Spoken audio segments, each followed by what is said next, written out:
시청자 여러분 안녕하십니까? 안녕하십니까? 북한을 두 번이나 탈북해서 지금 사선을 넘어온 김여주 박사님 이야기들 쭉 들었습니다. 자, 그런데 이제 오늘은 구체적으로 한국 사회 내부에서 이 탈북민을 바라보는 시각, 편견, 그리고 또 탈북민들이 느끼는 고충 이런 것을 1, 2부로 해서 내일까지 좀 의논을 해보려고 합니다.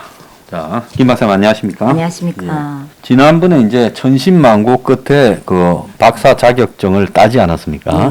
그런데 막상 그 박사를 자격증을 가지고 한국 사회에서 자신의 레벨, 사회적 지위를 높이고 그러는 쪽에서 쓰는데 별로 마땅찮은 한계를 좀 느끼셨죠? 예, 느꼈습니다. 예. 북한 탈북민들이 솔직히 북한에서 사용하던 그 언어, 문화, 예. 또 대한민국에서 사용하는 한국 문화라든가 언어에 대해서 많이 취약합니다. 왜 북한에서 자유롭게 쓰던 언어인데 여기 오니까 이런 지역별 사투리 비슷하게 예. 좀 다른 점도 많았고 이런 사투리를 쓰다 보니까 탈북민들이 어린이집 보육교사, 다양하게 사회복지사, 뭐 요양보호사, 뭐 이런 다양한 자격증을 취득하고 현장에 나가서 취직하려고 보니까 예를 들면 보육교사 같은 거는 채용이 안 되는 겁니다. 왜냐하면 아기 엄마들이 아기한테 북한 사투리를 쓰면 우리 아기한테 뭐 안 좋은 영향이 예, 안 좋은 영향이 있다. 그런 네네. 의향이 들어갈까봐. 네네네. 그런 이야기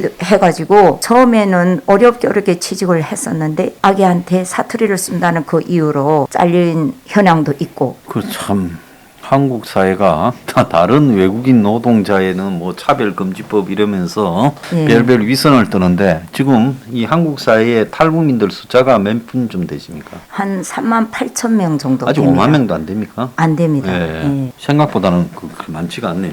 왜냐하면 2010년도 중반까지만 예. 해도 탈북 행렬이 그런 데로 좀 많이 있었는데 넘었는데. 예. 근데 김정은이 집권한 이후부터 두만강 연선 지역에 전기철조망 또 네. 뭐 얼굴도 이렇게 찍는다는 시스템들이 많이 그 장비가 갖춰져 있다 보니까 또 강화됐습니다. 그러니까 겁나니까 예전에도 뭐 한번 두만강을 넘는 게 쉬운 게 아니었는데 또 그런 경비가 강화되다 보니까 탈북민들이 두려워서 잘 넘어오지도 못하고 이런 상황들이 있다 보니까 탈북 행렬이 좀 줄었습니다. 그리고 아무래도 또 문정권 5년 동안에 북한에서 탈북이 오는 분들에 네. 대해서 보호하고 네. 한국으로 적극적으로 데리고 오려고 하는 노력들도 많이 약화됐죠. 네, 약화됐습니다. 약화됐음에도 불구하고 또 현재 넘어와서 정착하는 우리 탈북민들의 삶이 너무 불안하고 예. 두려웠습니다. 몇 년 동안지 정확히 지금 말씀드리긴 좀 그런데 그 유경식당 종업원들이 넘어왔지 않습니까? 여자 예. 그 식당 종업원들하고 네. 지배인하고 네네. 그 논란이 굉장히 시끄러워졌지 굉장히 않습니까? 너무 시끄럽고 또 그분들로 인해서 그분들이 힘들었을 거는 진짜 말하지 않아도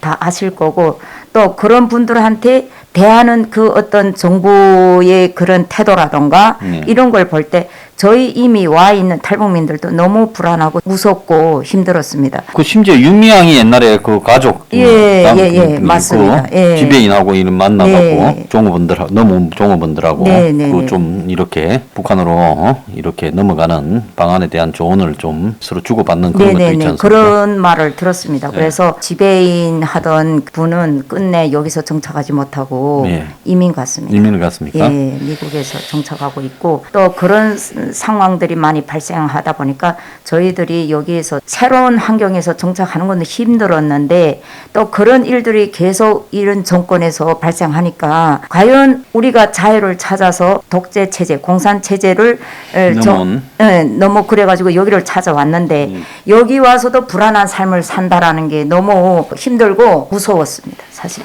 자, 그러면 이제 그렇게 본다면 결국은 이 남한의 체제가 탈북인들이 넘어온 그 지지를 보호해 주는 게 아니라 예. 적극적으로 그 탈북인들이 마치 북한 정권을 배반하고 넘어온 것처럼 이렇게 공격하는 남한의 그 친북 주사파 그룹들이 지금 정권을 잡아서 공격하는 부분도 있고 또 한편으로 보면 탈북인들이 전혀 자본주의에 대해서 모른 채 실제로 북한 같은 경우에는 그 이시조선 네. 왕조 시대를 겪다가 그 다음에는 일본 지배에 들어갔다가 당시 일본 천황이죠. 그 다음에 또 김씨 왕조 김일성이 김정일이 네, 네, 네. 김정은이 네. 그럼 사실상 왕조지 않습니까? 그렇죠. 예, 그리고 뭐 독재라기보다는 왕조라고 봐야 되죠. 그럼 북한 국민들은 단 한순간도 민주주의나 자본주의 같은 네. 그런 거를 전혀 겪어보지 않지 않았습니까? 못했죠. 예. 예. 그러면 그런 거를 겪어보지 않은 북한 주민들이 예. 단지 북한 체제가 고통스러워서 탈북을 하고 이 남한 땅에 내려졌을 때 예. 그들에게 뭐 이 남한 정부는 이제 임대주택이나 또 일부 정착금을 조금 준다고 하지만은 예. 그런 그 북한의 이 탈북민 중에 상당수는 제대로 적응하지 못하고 도태되거나 또 다른 제3국으로 또 떠돌거나 여러 가지 부작용들도 많이 나타나고 있지 않습니까? 네네. 오늘 좀 그런 이야기를 허심탄회하게 좀 해주시기 바랍니다. 어쨌든 탈북민들이 여기에 입국한 이후에 그래도 선배님들도 그렇고 후에 온 후배들도 그렇고 서로 탈북민들끼리 이런 정보라든가 공유를 좀 합니다. 그렇게 이제 예. 자기들끼리 커뮤니티를 예, 가지고 그렇죠. 그걸 공유해야지 누구를 뭐 의지하겠습니까? 그죠? 네네네. 예. 그래 좀 하는데 이런 말도 있었습니다. 우리가 비록 북한에서 여기 왔지만 이게 완전한 안전한 지대가 아니고 사각지대나 다름없다. 그게 무슨 소린가 이렇게 이야기를 나눴더니 우리가 지금 여기 뭐 북한을 탈출해서 대한민국에 와서 어느 지역에서 어떻게 살던 그걸 떠나서 현실적으로 북한에서는 우리가 어느 지역 몇 동 몇 호 전화번호 뭐이고 다 안다. 그럼 이걸 누가 넘겼냐. 우리가 기본적으로 기초적인 조사를 마치는 곳이 어디냐. 그럼 국정원이 아니야. 그러면 이걸 국정원에서 넘기겠다는 건데 우리를 조사한 게 아니라 우리 조사해서 우리 정보를 다 북한에다 넘겨 이거는 말도 안 된다. 그런 부분에 대한 의심들도 많았죠. 예, 의심들이 많았습니다. 자, 그 부분에서 이제 일단 하나 짚고 넘어가야 될 거는 좌파 정권이 되면서 네. 국정원이 북한의 간첩을 잡고 색출을 내서 탈북자를 어떻게 보면 보호하는 이런 기능이 돼야 될 건데 북한하고 내통하는 기관처럼 되면서 탈북자에 대한 정보를 다 가지고 있다 보니까 그것들이 이제 자연스럽게 이 친북적 정부 분위기 속에서 탈북자들을 정보를 북한에 전달하는 그런 기능을 하고 있다라는 의심을 하고 있다는 거죠. 네. 예. 그래서 또 이런 우리 같은 건 그렇게밖에 의심할 수 없고 그러다 보니까 탈북민들이 심리적인 고통이 너무 심했습니다. 심리적인 고통이. 예, 심했습니다. 우리만 넘어온 게 아니라 아직도 북한에 우리 남아 있는 가족들, 부모님들, 형제들 이런 친지들이 다 있는데 그리고 또 우리 탈북민들이 너무 힘드니까 심리적인 그런 고통을 이기지 못하다 보니까 정신적으로 아픈 친구들도 많았습니다. 예, 정신적 문제를 겪게 되는. 예. 근데 그분들이 정말 아플 때 이야기하는 게 뭐냐면 전화를 오래 하지 말라. 누구든지 뭐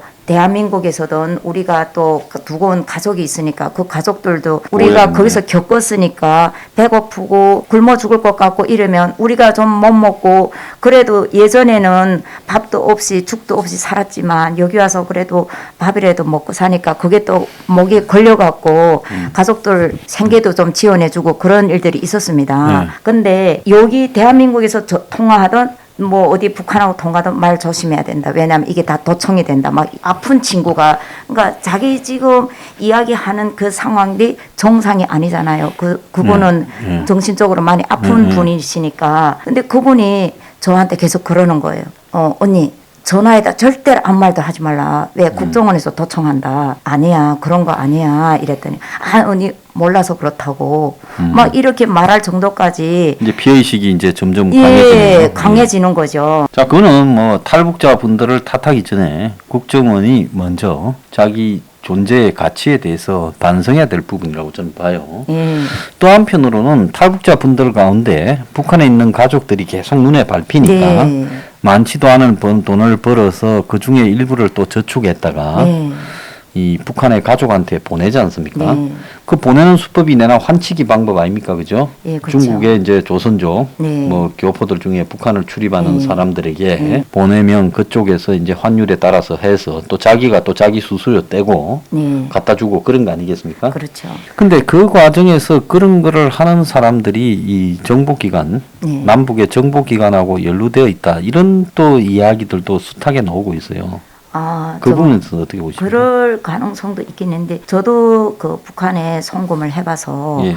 아는데 제가 여기와 있으면서 그쪽에다 돈을 몇 번 보내면 그냥 그쪽에서 이렇게 해요. 브로커가 어디 있냐면 네. 북한에서 거주하고 있는 그 하교, 네. 하교라는 거는 그러니까 중국 북한 신분 그러니까 중국 국적을 가지고 북한에 사는 예, 북한에서 살기도 하고 왔다 갔다 예. 이렇게 할 수 있는 분들. 뭐 그걸 조교라 그럽니까? 그걸 뭐라고 그거는 화교고. 아, 그건 또 화교고. 그다음에 북한 국적을 가지고 어? 중국에서 살 수 있는 게 조교. 예, 조교. 예, 그렇습니다. 그럼 이거는 중국 국적을 가지고 북한에 사는 네, 그렇죠. 동포라는 거죠. 예. 네. 그런 분들이 대체적으로 예전에는 자유롭게 왔다 갔다 할 수 있고 또 그리고 우리가 북한 돈을 보낼 수 없잖아요. 어차피 휴대전화는 중국 휴대전화를 사용해야 되니까 그리고 중국 화폐를 사용합니다. 예, 그 사람들이 중국 화폐를 많이 가져다가 놓고 우리인데서 돈을 보내주면 그 돈 가지고 그 북한 돈을 요구하면 북한 돈을 주고 북한 돈이 싫다 그냥 중국 돈을 요구한다 이러면 중국 돈을 주고 또 그런 분들이 많이 했는데 또 최근에는 또 자기 가족 친척들이 이런 핸드폰을 좀 사가지고 중국의 친척 거기도 핸드폰 비용을 내면서 그렇게 해서 전달하고 하는데 일단은 그런 브로커들한테 그때는 30% 뗀다고 했거든요. 30%. 예, 그러면 100만 원을 보냈다 여기서 100만 원 보냈을 때 친척한테 가는 직접 손에 받는 돈이 70만 원 정도. 예, 수수료 뭐 브로커들이 중간에 수수료 다 떼고 이렇게 가는데 우리는 그렇게 가는 줄 알았어요. 근데 다른 분들은 보니까 다 안 갈 수도 있고 또 거기에 뭐 30%지만 40% 50%씩 뗄 수도 있고 모른다 이랬는데 저희 친구 형제가 후에 이게 대한민국에 입국해서 물어보니까 분명하게 여기는 100만 원 보냈으면 70만 원 줘야 되는데 자기는 하나도 못 받았대요. 그래 이제 비일비재하게 중간에 떼먹는 경우에 예, 하소연도 못하니까. 예, 분명하게 전화에다가 내가 자 얼마 보내서 수수료는 브로커가 30% 먹고 니한테는 70만 원인데 70만 원 중국 돈으로 환산했을 때 뭐 5천 원이다 이렇게 하면 네가 5천 원을 꼭 받아야 된다. 그 위에 수수료 떼는 게 없다. 네. 정확하게 말해줬음에도 불구하고 후에 형제가 와서 물어보니까 그렇게도 못 받았다. 예, 다 50% 떼는 것도 감사한데 전혀 또 다 뺏는 그냥 경우. 전달은 해줘야 될 건데 전달도 안 해준다는 거죠. 예, 그렇죠. 자, 그러면 일단 한국에 넘어와 가지고 한국 국민들이 이 아까 말한 애들 가르치는 예. 서비스업. 예. 사실상 탈북인들이 가장 쉽게 할 수 있는 게 서비스업인데 왜냐하면 그렇죠. 기술이 따로 없으니까. 네. 그럼 그 서비스업에서는 또 말투 때문에 배제된다는 거죠. 예, 그렇죠. 예. 탈북민들이 여기 넘어와서 정말 대한민국 사회 저도 물론이지만 대한민국 사회에 와서 자격증이나 이런 거 없이는 내가 한 발짝도 어디 가서 일할 수 있는 그 자리가 어렵다. 할 수는 있지만 그래도 할 수 있으면 노가다 일을 해야 되고 또 뭐 어디 식당 일 해야 되고 서비스 업종에 가서 이렇게 일을 해야 되는데 또 탈북민들 자체가 이런 긴 여정들 험난한 여정들을 거쳐왔기 때문에 건강이 다 안 좋습니다. 건강들이 안 예, 좋다. 건강이 다 좀 취약한 편이라서 그러니까 그분들도 대한민국에 오는 순간부터 뭔가를 배워서 내가 자격증이든 해야 면허증이든 되겠다. 취득해가지고 거기에 알맞는 직업을 찾아서 안정적으로 일해야 되겠다.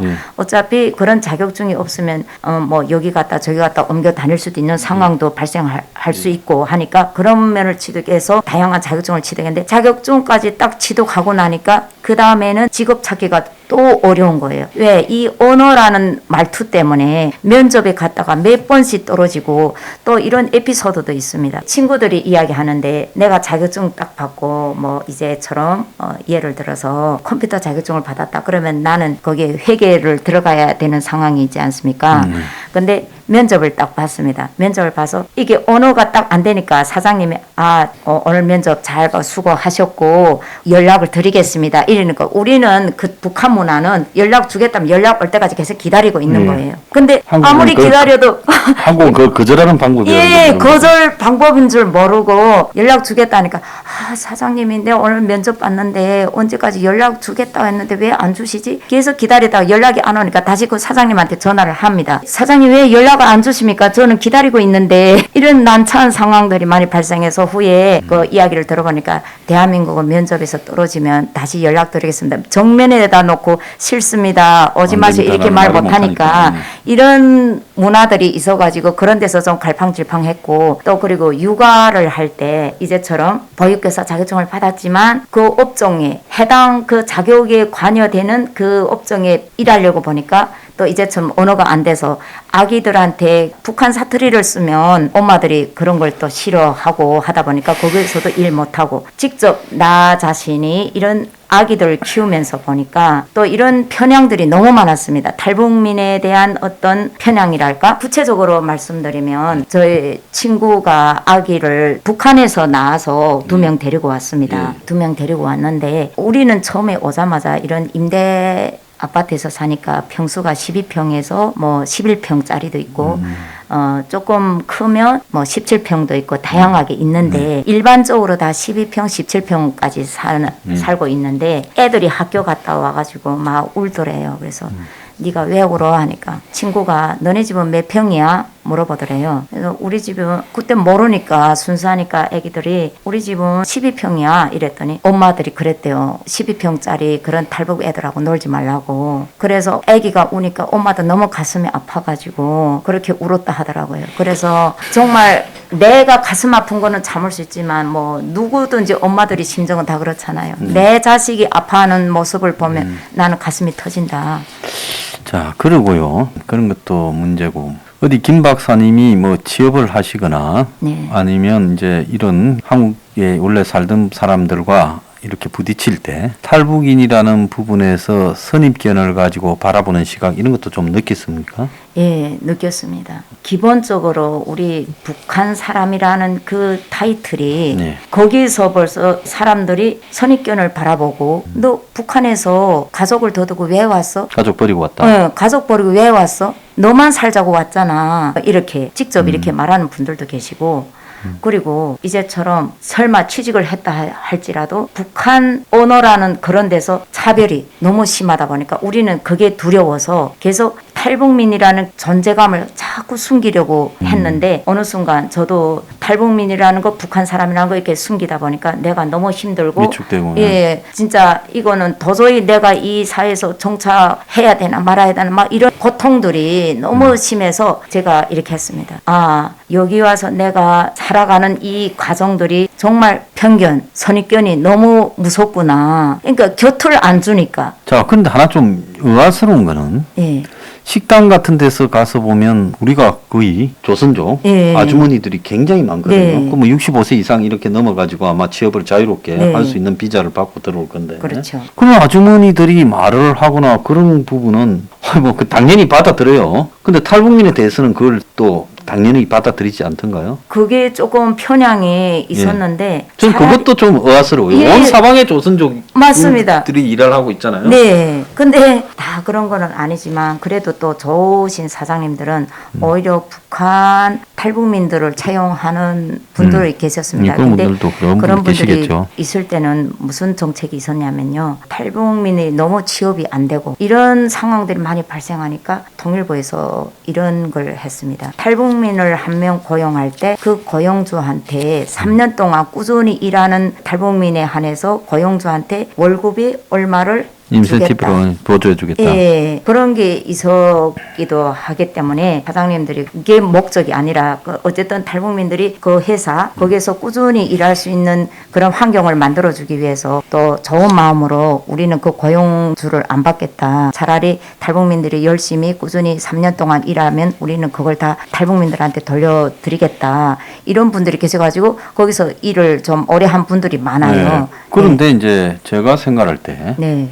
한국에 보면 1세대 탈북민이라고 하는 6.25 때 피난와가 네네네. 그분들 대부분이 장사를 해서 네. 성공한 분들이 많거든요. 네네네. 지금 뭐 서울의 유명한 냉면집들, 기업형 냉면집들도 대부분 그런 거고. 예, 들었습니다. 그래서 뭐 온면이나 이런 게 뭐 남한에 있었습니까? 그다음 평양냉면, 뭐 함흥냉면부터 시작해서 북한 음식들을 갖다가 이제 파는 식당들도 많고. 네. 그런데 그런 데서는 이 북한의 탈북 동포들을 적극적으로 안 합니까? 그분들은 자기들은 북한에 탈북한 사람들하고는 차이가 있다고 생각합니까? 그분들 대다수가 돈도 벌고 성공했거든요. 성공했는데 예. 대체로 보니까 그런 분들 이미 전에 오래전에 여기 대한민국에 정착했기 때문에 예. 거의 그 한국 대한민국 같았다? 예, 한국 사람 그러니까 우리가 이렇게 뭐 편을 가르는 게 아니라 어쨌든 그분들은 뭐 오리지널 대한민국에서 태어난 분들만큼 자리를 잡았고 이러니까 우리는 그분들이 어떤 분들이 실향민이고 어떤 분들이 1세대 그런 분들인지 분간을 할 수가 없었고 또 그분들이 노출을 크게 안 해요. 뭐 내가 실향민이다.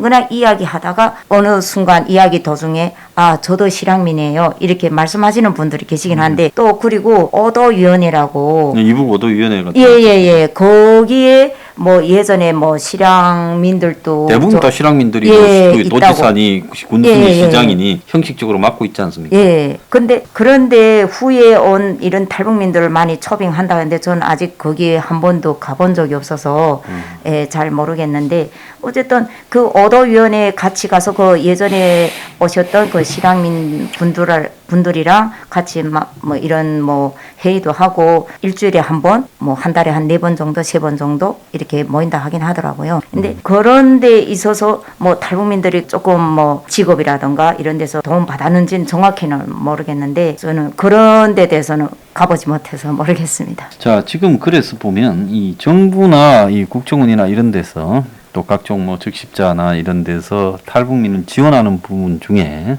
뭐 나름대로는 한다고 애를 쓰고 있겠지만은 사실상으로 어떻게 보면 불평등 경쟁을 하게 되는 거 아니겠습니까? 그렇습니다. 한국 사회에서 네. 아무런 지원 기반이나 네, 그렇죠. 혼자 이렇게 이제 던져져서 또 탈북하는 사람 대다수 극소수를 빼고는 또 보면 뭐 북한에서도 평범한 분들이니까 그런 분들 같은 경우에는 이 한국 사회에서 동등한 경쟁으로 살아남는 부분이 쉽지 않은 부분이죠. 그렇죠. 자, 그래서 과거에는 6.25 때 정착한 분들이 성공한 거는 그때는 6.25 직전에 네. 남북한의 구분이 없이 왔다 갔다 하던 거니까 네네네. 정착해서 사는 게 쉽지만 예, 그렇습니다. 이제 북한에서 한 70년, 80년을 차단돼 있다가 그렇죠. 여기 와서 정착하는 건 쉽지 않지 않습니까? 아, 쉽지 않습니다. 그래서 그런 정책에 대해서 한 말씀 좀 해주시죠. 네. 이제처럼 후에 탈북하신 분들은 어쨌든 거의 대체로 60평생, 50평생 이렇게 북한의 체제에 몸 담그다가 여기 왔으니까 솔직히 지금 그분들이 여기 와서 뭐 정착한다라는 게 이미 그런 북한 그 체제에 몸을 담갔고 또 담글 수밖에 없던 그런 환경에서 살았기 때문에 여기 와서 삶이라는 게 우리도 30대에 왔지만 30대 와서도 모든 삶을 살아가는데 너무 힘들잖아요. 근데 당연히 그분들이 힘든데 독거노인들이 많습니다. 또 그리고 그러겠네요. 이제 예. 또 탈북한 지 연세도 좀 되셔가. 그렇죠. 제가 아는 지인 그 이모님도 혼자 여기 지금 있거든요. 독거노인인데 거기 아들이 뭐 아들 3명이 있다고 했는데 그 아들이 군대 갔다 다 돌아가시고 북한에도 아들도 없고 그냥 여기서 혼자인데 계속 저한테 그렇게 이야기하시더라고요. 내가 만약에 아프면 누구 나를 돌봐줄 사람 없다. 그리고 지금 여기 지역사에 보면 독거노인들이 돌아가시고 며칠째 그 노인이 발견도 안 돌아가셨는지 되고. 사망했는지 지금 알 수조차 없는 그런 일들이 있잖아요. 그러니까 그런 걸 보면서 탈북민 어르신들은 더 무서워하는 거예요. 예, 두려움에 빠지시네. 예, 이런 생소한 곳에 내가 혼자 이렇게 오기는 왔는데 어떻게 내가 정말 아파도 그냥 뭐 혼자 돌아가시는 걸 지금부터 많이 걱정하니까 이런 거는 뭐 어떻게 그래서 이게 탈북민에 대한 이 정부의 정책이 예. 그분들을 갖다가 이제 보살피는 정책이 좀 더 디테일해야 되고 실질적이 돼야 된다 예. 이런 생각이 들고요. 또 탈북민에 대한 기술 교육 이런 부분들도 예. 정말 기술만 가지면 그 기술로서 편견 없이 채용될 수 있는 그런 기술들을 가르쳐야 되고 요즘 차별을 문하는데 사실은 같은 동포조차도 사선을 넘은 예. 차별하는 분위기가 한국 사회에 있다라는 부분에 대해서도 이 국가적으로 좀 반성을 해야 된다 이런 생각이 듭니다. 예. 자, 오늘 그 일부에서는 탈북한 분들이 지금 한국 사회에 겪는 편견이나 또 정부의 정책 이런 부분들에 대해서 이야기를 해봤습니다. 자, 감사합니다. 감사합니다.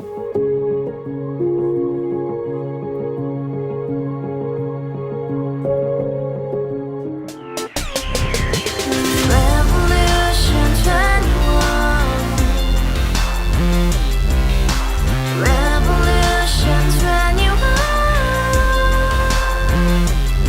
내 나이 30 월세 30 코인빚만 300 서울에 온 지 벌써 10년 아둥바둥 버텼지만 여전히 난 반지 하에 제왕 곰팡이 연문제약 내비랑 깡통망통 완전히 폭망 90원 창문만큼 작아진 내 꿈 연애 결혼 내 집 모든 게 헛꿈 1년 전 떠난 여친 울며 말했지 같이 써봤자 평생 가본 게 꼭꼭꼭라지 Revolution 21. 가바후스 700 나도 소유주 Revolution 21. 가바후스 700 나의 소주 택시기사 우라부지 마트 캐셔 울어무니 우리 집안 다 털어봤자 후줄 그래 개선민 내 미래 거기서 팍 끝난 거지 팍더 이상 노력 따윈 괴물이 스펙 찾아서 말리 비오는 날 알바 잘려 맨날 학원 날 개쳐 발려 밤비 내리는 양화대교 홀로 걷고 있을 때 현수막에 아로 새겨진 평당 700짜리 아파트 다 같이 소리 질러 혁명 21 Revolution 21. 가바후스 700 나도 소유주 Revolution 21. 가바후스 700 나의 소주 You and I, we live together in the house. Brand new day, and your dream had just begun. Yeah. Revolution 21, only open happiness. 너의 곁에 내가 영원히 함께. 지금까지 정치인들 입만 열면 찝찝찝 개소리 멍멍멍 쳤다 하면 뻥 잘난 부모 만나 잘난 학교 나오면 뭐 하나 우동살이 꽉 찬 대가리 깡통 소리 통통 저 푸른 초원위에 그림 같은 집을 짓고 평생